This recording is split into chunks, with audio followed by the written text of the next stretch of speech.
Hello, I'm Elaine Stevens, and I want to welcome you to Art Beat.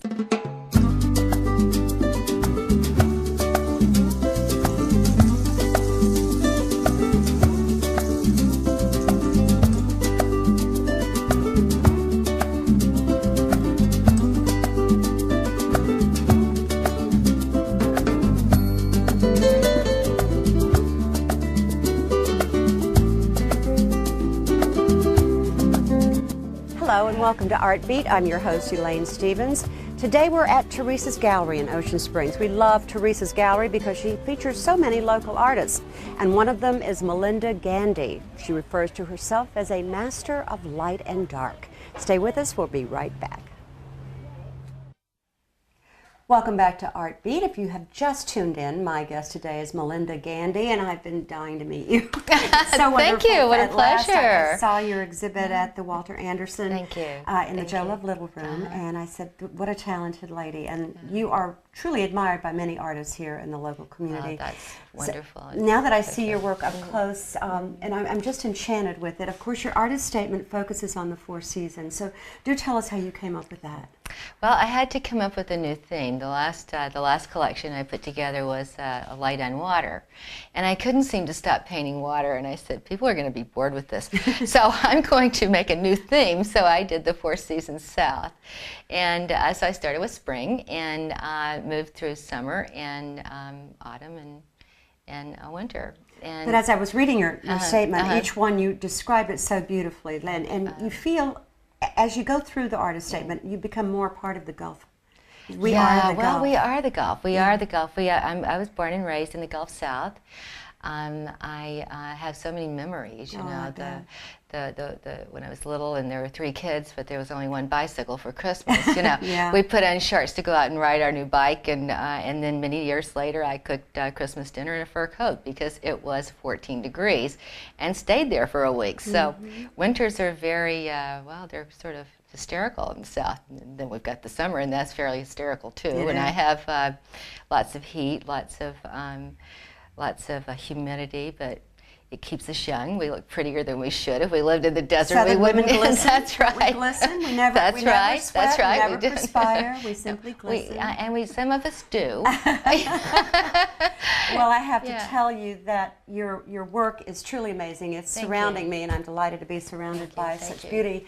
But I'm enchanted. I was immediately drawn to this piece that's called Gossip, and the camera will capture that, I'm sure. But it's horses. Yeah, it's horses. Now, how did you come up with that Well, title? because a lot of we Southerners here in the Gulf Coast, we love our Arabian horses. And we love to gossip. And we love to gossip. And so I said, I wanted to do a horse piece, so I put these 2 mothers with their 2 babies, and then the little stream is like a backyard fence.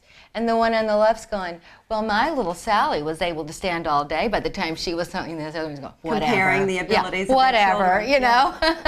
So human-like in that way. I think so. So that's what you picture them saying, but the way that you have portrayed the horse is very vividly. And how long have you been painting animals? Because a lot of your work is I paint animals. I used to do a lot of figure. I'll probably get back into that again. It's like one of my favorite things. And then I do portraits. I just pretty much move around. I like to do still life. Actually started doing still life, and then I moved on and just sort of branched out. So that piece, Gossip, is from the spring. We've got 2 babies, and then this piece is called Secret Nest. The Secret Nest, and these crazy egrets build their nests in these with sticks, and then the light comes down through the canopy above them, and these little babies are down there. Absolutely beautiful. Then another spring piece, because those babies are born in the spring. The babies are born in Now, your fascination with light and dark, obviously, that's my main. One of that's my major forte. But when you do something like this, or something like this, do you take it from a photograph, or does it come from your? What I do is search the web. I search the web. I look at things. I have a black and white printer. I don't want to be distracted by color. That's fascinating. And so I print everything. I'll print like each of this piece has about 4 different views in from different websites, and so does that. a couple of books there too, and then I'll just decide, well, there's not enough drama in this thing, so I threw a big fish jumping out, in the water behind you. It's just called Gone Fishing. This one right here? Yeah. Now, where is this? It's just out there in the marsh between here and Mobile somewhere, and but there wasn't enough action. And so I said, let's put a redfish in. So I just said, wouldn't it be fun to have him jumping in? And there's actually another one in there too, but most people don't see it. Now, I'm going to say something here, and I don't take it the wrong way, but the color scheme and the dark quality denotes a very masculine type of personality. It's a funny thing you say that, because a lot of my buyers are men. Yeah. Really? Yeah, I've noticed that. It looks like it belongs in an English study or something of that caliber. Do you think? Very woodsy. Oh, yeah, thank you. Very elegant. I hope they'll come over and take a look at them. Oh, yeah, come on down to Teresa's gallery. But let's take a closer look at this. Okay. I mean, I love this splash of sunlight. But right here where the fish is jumping now, and he seems to really be quite happy. He's just a fish. Nobody's there to catch him, for one thing. For one thing, right? Yeah, and it's just that he glistens. He's a redfish, and his skin, his scales are very silvery and with just a touch of pink. But again, a masculine type of thing. I guess so. Yeah. These three are the spring. No, this is summer, actually. This is summer. Yeah, okay. He's gone fishing, and this is Summer Storm, and this one is a derivative of the show I opened at the Walter Anderson in January, and that ran through March. And of course, we have to talk about the one with the dog. Yeah. This is a soft mouth. A soft mouth. Is this your dog? No, I just love them. I think they're so cool, and it's our harvest time. It's autumn. It's hunting season, and the people are out there with their dogs and shooting ducks, and I just thought it was a perfect thing for an autumn piece. Well, you've captured him and the delight he has in the water, because I personally know we take our dogs to the river and the way they act in the water, and you can almost feel the texture of the water from here. Yeah, you can kind of, that's the idea, to try to get some splash and some glitter into the waters. Water, I just fascinated painting water and water and all of its permutations. This piece is called Moonlight Serenade, but right it started life as a hard freeze, and now it's called Moonlight. But it's all about the icicles. It has the ice crystals on it, right. Icicles on that driftwood. Okay, so it started out as a hard freeze, and now it's called Moonlight Serenade. Well, I can see the blue tones in it, so that's a little bit different. And this is winter, obviously. That's winter. Yeah. Well, I really want to talk about, this was the one over here that drew my attention in, and so we're going to take a short break and come back and look at what I call the storm. I don't know what you call it, but we'll find out and come back right after this. More Art Beat. Stay with us.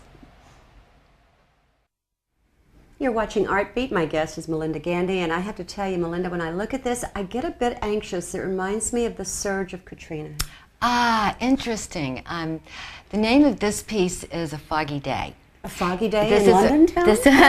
In South Mississippi. This is, we get our fog in the wintertime. Yes. And I wanted to show water in different permutations, and of course fog is one. And I wanted to give it enough interest so that one could almost see little fishies swimming around under the surface. But there is, in fact, a pelican diving. I see that. And then there's another one behind him. But this one, I've never seen a pelican already in the water, and his head and neck are already in the water. So it's kind of fun. It's a little and it's really kind of the centerpiece of the whole collection, because I'm trying to show different aspects of technique with the piece. But is there a bit of anger there? There's a lot of red because our water is brown, actually. And at sunset, if you look closely, you'll see lots of glints of red in the water. And this is meant to be out in open water. This isn't near the shore. This is deep water. So I'm thinking I'm on a boat, and I'm looking, and I'm seeing some of this. The sun is almost down, and I'm seeing some of this brown water glowing red, and that was kind of the idea. Well, I love the red tone that you did use in that. Now, how do you determine on the subject matter what size it's going to be? Because this one is very large. Yeah, I have a hard time painting small. Most of my stuff is large. I've got several small pieces in here that I didn't think I could paint, because everything is big. Well, the one that we referred to earlier about the birds in the nest was somewhat small. And then, of course, over here we have the, it looks like a woodpecker. Yeah, it's a woodpecker. It's called camouflage. This is one of our pine trees with that crazy bark. Beautiful. And sometimes you can't see these little guys, and they're so well camouflaged, and unless you know, unless they start, you know, pecking the wood, the woodpeckers. Now, some people have a hard time painting large because it seems like they lose their perspective with you know, the expanse of the canvas, but you know, you seem to be adept at both sizes. So how do you account for that? Well, you know, it's a lot of stepping back. Really? It's a lot of brushing and then stepping back and looking, and you do that constantly back and forth.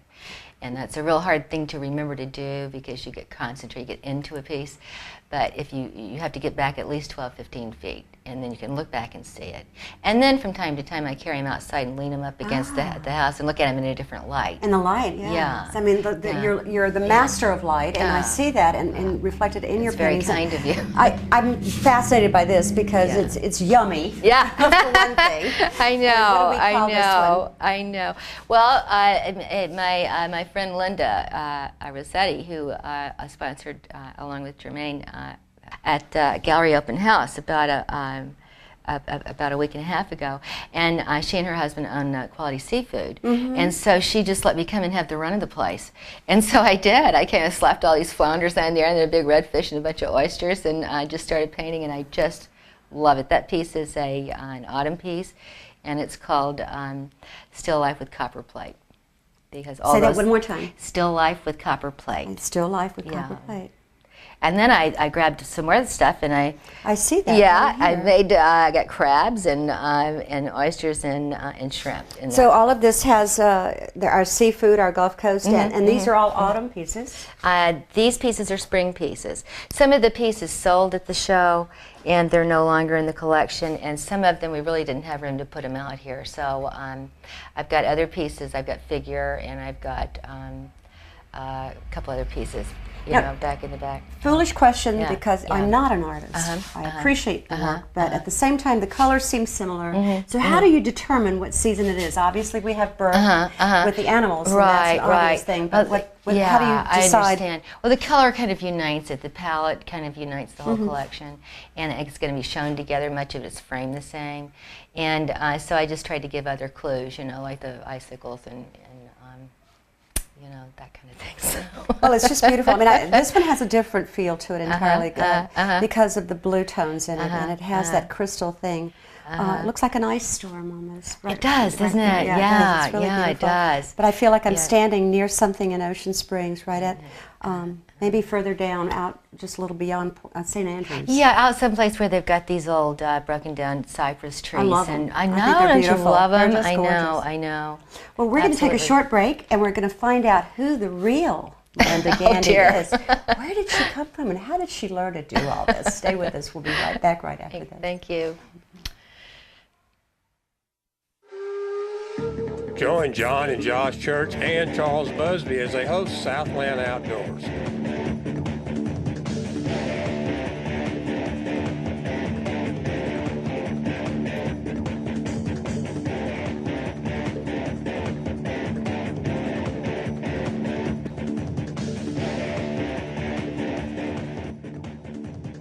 Tuesdays at 4:30 and 10 p.m. right here on Channel 7. Well, you're in the midst of a hurricane here on Art Beat with Melinda Gandy's work. What do you call that? I call it Hurricane Watch. And how did you come to call it that? I mean, it looks like we're in the midst of it already. I know. It's one of those water pieces. They just have their way with me. I mean, I started out painting something entirely different, and it turned into this sort of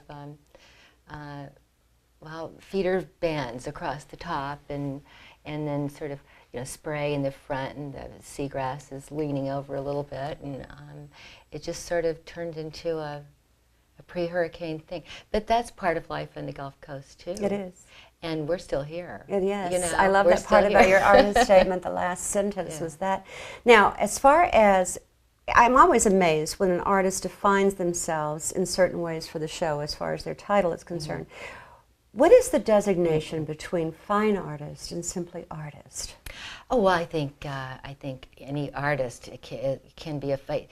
I guess it comes down to the fact that throughout the centuries, fine art is more or less defined as painting, sculpture, things like that. Oil painting is very closely associated with the fine arts, but dance is a fine art, and lots of. But I think that I could also be known as an oil painter. But fine art, it more or less separates the work of artists like me, and there are many of them here, from illustration and graphic art and that kind of thing. So it more or less is just it's distinction between the graphic arts and the fine arts. So I was reading where you're educated at LSU. LSU. But you don't learn everything like this at college. So where did all this come from? Where does the inspiration come LSU, from? I took a Bachelor of Interior Design. Yep, through the School of Architecture, and I learned all about drawing hard line and how to take a drawn out floor plan and project it through the picture plane and drop it down and make a three-dimensional rendering. Is what we used to call it. Anyway, I love the renderings. That was what I always wanted to do, the renderings, and I ended up doing that for a firm of architects in New Orleans after I graduated. And then a few years later, I just kicked the cars out of the garage and started painting, and that was the end of it. Okay, how many years later? What was the time? It was probably 15 years later, and I just, I was practicing interior design, and I said, I love art. I don't love this. You know. It was like an awakening? It was like an awakening. I just said that it would be so toxic in there with all the turpentine that the bees would fly in, and I never worried about it because they would always just, be dead in the morning. And I just immersed myself in painting, and that was the beginning. And is it something that you just feel closer to than? Well, yeah, it's sort of how you define yourself. Yes. Define myself as an artist, I taught for a long time on a sort of a casual basis with I had several classes a year with the George Ord Museum, and I used to tell people that if you can see it, you can paint it, and it's my job to make you see it. So how do you teach art? I mean, this comes from your soul. This is your spirit, and obviously you love this Gulf Coast because you have really picked it up from the standpoint of being able to give it to us on canvas. How do you teach that? Thank you. That's a lovely thing to say. I started out with still life, and that's the way I started out in my painting. Excuse me. You have to get a handle on the medium, number one. Sure. You have to learn how to handle oils and the brushes and how to wash the brushes and all those kinds of things. I had a great deal of I learned perspective back in college. I through learned the architectural through the thing and the I learned exactly. I learned about shade and shadow and light and volume and just space. But this kind of thing is more like as I grow older, I find myself seeing different parts of the world. Of my universe. I'm seeing, I can't get over water. I started water I can summer see before last, and I can't get past it. So, I just, but light, light and water. So, if you had to name a couple of the artists in your life that have inspired you, whether living or dead or local or not, who would they be? I have three major heroes. Okay. Caravaggio is number one, and after him Rembrandt. And then Sargent. Those are my three major. And I think of Sargent when I see. Do you? Yes, I do. Because Sargent's always, of course, known for portraiture and figure, and I do that. But there is some figure in this show, but there's not a dominant thing here. I probably will go back to figure soon. I'm starting to get anxious. I want to paint it again. So how do you know when that timing is? I don't know. I kind of wake up and go, I don't want to do this anymore. I want to do this. Wow, that's amazing. Well, we're going to find out exactly what Melinda's going to be up to later on when we return from this short break, so stay with us, don't leave. Where the heck is Huck's Cove? Want to go to the islands? Don't have the time or the money? Need to recharge your batteries? Looking for great food, good music, and potential romance? Then perk up, Sparky. This is your lucky day. Only minutes away right here in sparkling Goshen. Huck's is Mississippi's only true Caribbean hideaway. No fast food here. Time to relax on the decks. Listen to the island sounds. Enjoy live music on the weekends. Remember, Huck's is not your mama's franchise. Locally owned and operated, watched over by Huck himself. You're watching Art Beat. The master of light and dark is sitting next to me, Miss Melinda Gandy here, and I tell you what, it's just fascinating to see the variety of work that one person can put out. And now you say you're going back to form. Yeah. And when you go back to form, will it be female form or male form? I do portraiture. Okay. And I painted quite a few figure studies in past years. I have an idea that I want to do more figure, less nature, more figure, or perhaps maybe combine the two. Now, will you use the same color palette? I'm thinking, oh no, it'll lighten up quite a bit. I'm thinking children on the beach. You know, there's that water thing again. But just people sitting, people walking, people just body language. Mm-hmm. It's like when I do portraiture. If the body language isn't there, nobody knows who it is. Now, when you say that, you mean body language, the way sort of like what the horses were doing in the pasture up there. Yeah, also, but to get a true believable portrait, the person that you're painting holds themselves this way or that way, or talks with hands, or doesn't talk with hands, or moves their head or his head or whatever. It's sort of like if you don't get the body language, you can have a good likeness, but it'll be a dead portrait. It makes a lot of sense. It makes it come to life. And I once did a figure. A friend of mine was walking along, I call the piece Gathering Clues. He was gathering driftwood. And somebody from the street, this was an art walk one year, and somebody from the street, it showed him walking away. So she said, "Is that so-and-so?" And I said, "Sure is." So you capture. So it's all about the body language. How does this person walk? You know, how's the leg bone connected to the, hip bone and all that? You know, it just makes a difference. So the anatomical part of that. Well, the way the person's put together is the way they move. And have you studied that? I mean, that's just something that we all kind of study, and that's why we can recognize these people. Is there something with art that you want to just break out and do that would shock your audience? Yeah, in some way I always wanted to be able to get to an abstract place, but I can't do it. I'm a lot looser than I used to be when I started out. But I'll never go all the way to that abstract place. I guess I'm just too old. I'm too old-fashioned. I'm too into the whole thing about chiaroscuro and that whole thing and the power of a single shaft of light in a dark place.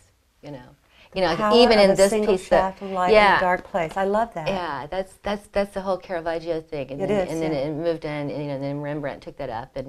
But even here, all this light is shimmering on this sand here. We've got this hurricane coming, but I don't care about all. I'm looking at this.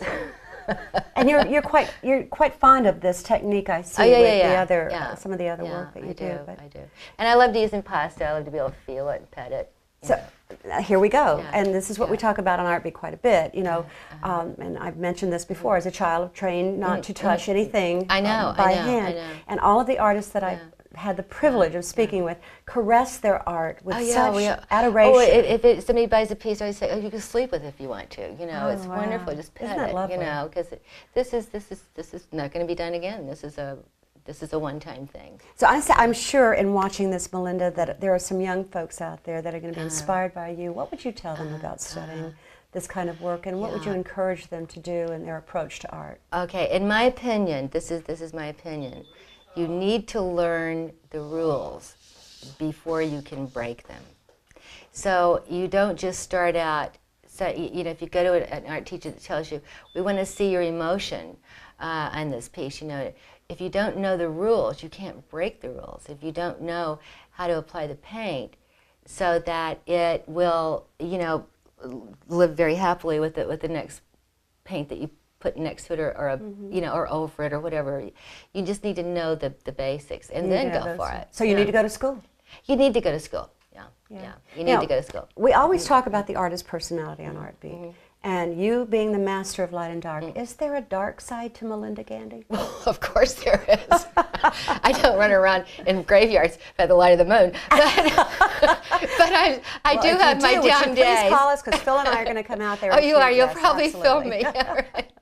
I do have my down days. Yeah, sure I do. Is it reflected in your work? Well, sometimes, I hope not, but sometimes it's so frustrating. Yes, I would think so. Yeah, but these pieces, they never leave the studio until they let me know they're done. And a friend of mine recently reminded me that, she said, I'll go with Picasso. He said, they're never done, they're just abandoned.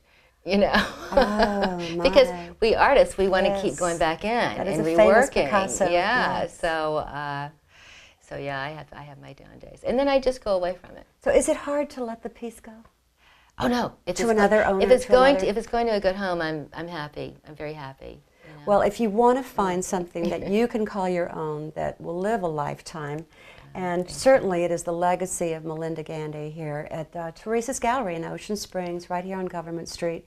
You can find an entire world of the Gulf right here and the work that you do. And we're so looking forward to just having more and more of your work. You're quite prolific. Thank you. Yeah, I try to get out a couple of collections a year. Absolutely. Yeah. So this is very exciting. Come down and see it. We are so privileged to have had you on Art Beat. You've been watching us here on Art Beat with Melinda Gandy. And we hope that you let us know what you'd like to see on Art Beat by emailing us, so please do so.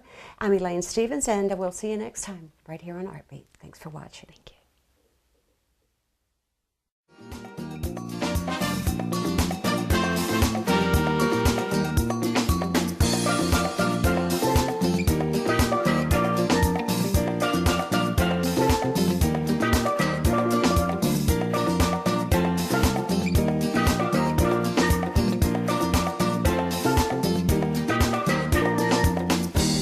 Bye.